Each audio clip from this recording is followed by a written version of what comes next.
She saw him at the gas station, she saw him at the motel, and by the time Holly realized she had been followed the entire way, he was already inside her room. This is the story that will make you never drive alone at night again.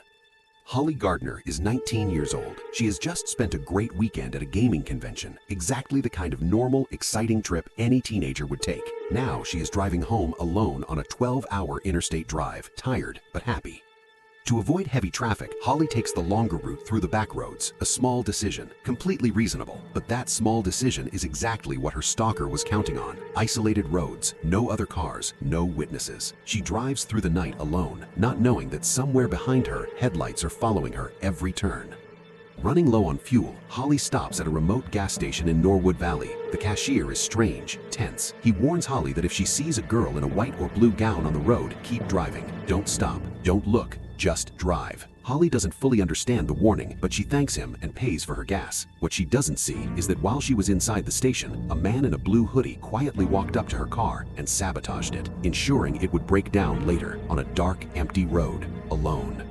Holly drives on. The car seems fine at first, but soon it sputters, slows, and dies completely in the middle of nowhere. No phone signal, no houses nearby, just dark forest on both sides of the road, and the growing feeling that she is not alone out here. Holly tries to wave down passing cars. Nobody stops, until a pickup truck pulls over. The driver, Jason, offers her a ride to the nearest motel. Holly has no choice but to accept. What she doesn't know is that Jason was at the gas station too, and he was listening to every word of her conversation with the cashier.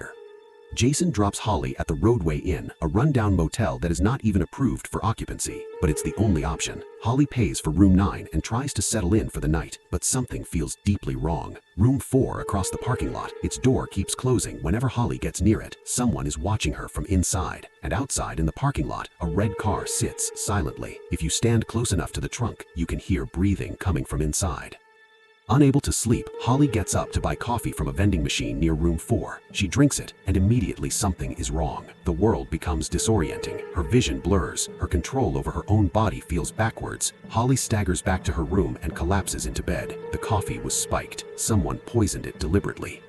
Holly wakes up to a soft voice outside her door, a man asking for help. His voice is calm, almost gentle, but something about it is completely wrong. Holly demands to know who it is. He ignores the question, just keeps asking her to open the door. When Holly threatens to call 911, his patience snaps. He starts kicking the door with everything he has. Holly has 7 seconds to hide. She runs to the closet, closes the door, goes completely still, and waits. The man breaks into her room. He searches every corner, getting closer and closer to the closet door. Holly cannot move, cannot speak, cannot make a single sound, because the game uses your actual microphone. If you make any noise in real life, the stalker can hear you and find you. Holly stays perfectly silent in that closet while a predator searches her room inches away from her, until finally, Joe, the motel manager, knocks on the door, investigating the noise. Joe enters and knocks him unconscious. Holly is safe, but barely.